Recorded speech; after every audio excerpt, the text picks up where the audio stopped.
Hi everyone, welcome to the Big Blue Sky and to another episode of Raising Readers series.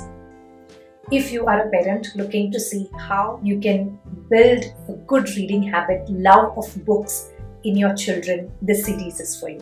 So stay on with us and we will talk about a lot of tips and strategies that you can do to build this habit in your children and develop them into a lifelong lovers of books and literature. When you are trying to create a habit of reading in your kids, consistency is key.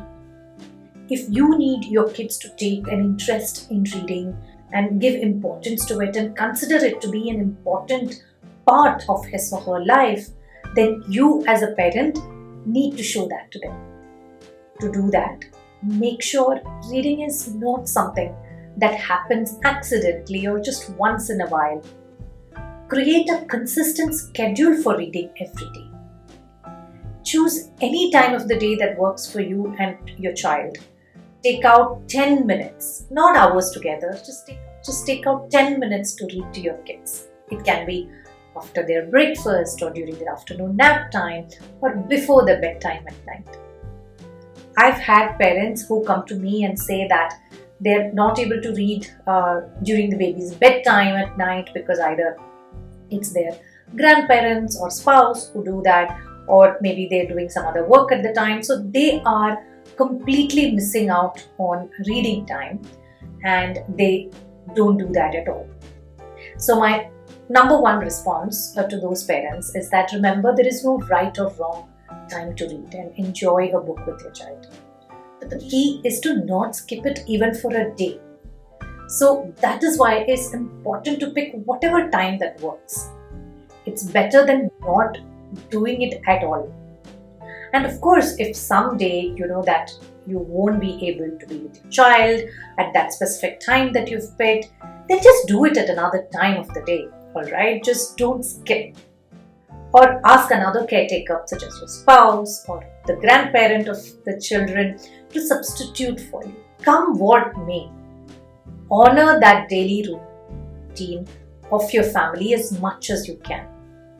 That will show to your child and to the entire family how important it is to you and how serious you are about developing a healthy reading habit in your baby. And remember, anything that you give importance to, eventually your child will too. Secondly, have these books handy at all times, especially when you're traveling or going to places where you may have a long waiting time, like at a doctor's appointment. Kids tend to get bored and start being cranky and get irritated, and many parents tend to give the child a mobile phone or some other gadget just to calm them down, right? And they do that out of sheer helplessness, or so they think. They think they don't have any other choice. In fact, by repeating this behavior a few times, a child or a baby gets the idea that he or she has no choice but to look at the screen till they get exhausted. No matter what educational stuff they're watching on YouTube, all of us know that exposing children to these gadgets from a small age is bad for them, and yet we do it. Because who wants a cranky baby around, right? What we need to instill, and especially if you're a parent with a baby under 1 year old, and this can be the perfect time to start drawing line between what is okay for your baby and what is not. What do you do for him at this age will be what they ask for when they're 2 or 3. But at that time, I hear a lot of parents complaining that, oh, he takes the phone without asking for permission, they just watch YouTube, and though these are educational videos, all that the child is doing is staring at that bright screen and just sitting idle. The brain is not stimulated, their imagination is not stimulated. They may learn a few vocab words, and in my experience, that is all what they really gain from watching those YouTube videos. Don't get me wrong, I'm not stating that your kids just can't watch anything on TV or on the internet. Of course, as little as possible until they are 2 or 3. But if you still want to show them some rhymes or some other appropriate videos, do that. But when possible, cast it on your TV if you have that option. Or if you're saying that playing it on your mobile device is the only option, then keep it at a certain distance from your child and have them watch from a bit far. Never ever give the mobile in the hands of children. No matter how much ever they come, that unknowingly you're harming your child. So what should you do instead? This is where the consistency and the reading routine that you have created for your baby comes to play. When the child gets cranky, let's say at a doctor's clinic, and that might be disturbing to other people around you and you want to avoid that, you immediately let your child watch something on the mobile because you think there is no option. But what happens is that your child believes that there is no other option. Your child will only want that option every time he or she starts feeling bored. So this kind of starts from us. That's when you have a couple of books handy with you. When you see that your child is getting bored or starts getting cranky, take that book out and start narrating it to him and show your child that there is no other option. Letting your child watch a mobile device for the next 10 or 20 minutes is not even in the picture. Now, what is the difference between a child being engaged with a video on your phone or with a book? Of course, when your child is watching a video, the child gets all the entertainment that she needs from it, right? The sounds, the noises, the lights, whatever that will let the child get distracted for a few minutes and they get the feeling of happiness. But when you are reading a book, you have to do that. You start reading the book with all the excitement on your face, with the voice modulation. Your phone would have done that otherwise for you. But now you need to start putting in a little effort to be that substitute for the mobile gadget.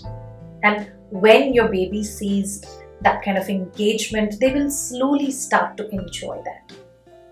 Do this practice for every single time without exception. Whether you are on a plane journey, you are on a train journey, you're waiting at the doctor's, have a few books that your child likes with you.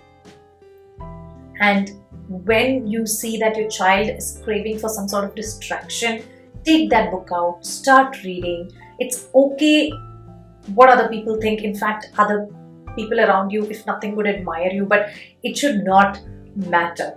Right? What matters is how you choose to distract your child at that time. So take out the book, start narrating the story with all that awesomeness that you have, and you will see that in a few minutes you have already won. And I agree, this is not as easy as just handing a mobile or a tab and you have nothing to do, yet you are set. Within a few seconds the child is engaged. But with reading a book, it's you who have to put in the effort, and the child will not calm down in a few minutes. There may be still some resistance from the child, but you stick to it, right? You stick to the routine of, no, I want to read this story, I am going to read it and I am enjoying it. If you want, you join, right? And maybe try a different method of narration. If every time you're reading the story, this time you just look at the pictures and start describing them. Or if they are at that age where they are responding to you a little bit, ask them some questions about the pictures. Try to see what works with your child and then do it. This will definitely help build that understanding in kids that if I am bored, books are what I need to go to. Like, books are there for me, books are there for my enjoyment, and they will start building that relationship with books, that they know that they are the tools that they can go to at any time they want to feel stimulated. So this really starts from us, and there is no right age to start that. If you have a toddler and if you haven't done this already, start doing it. And If your child is already into watching, mobile phones a lot, it might be difficult. You might have to do it phase by phase, but starting today, try introducing the books whenever you would have otherwise given a mobile phone to your child. A little bit of hard work and a little bit of patience will definitely pay off in the long run. I'll see you next week with more strategies and more tips. Until then, take care.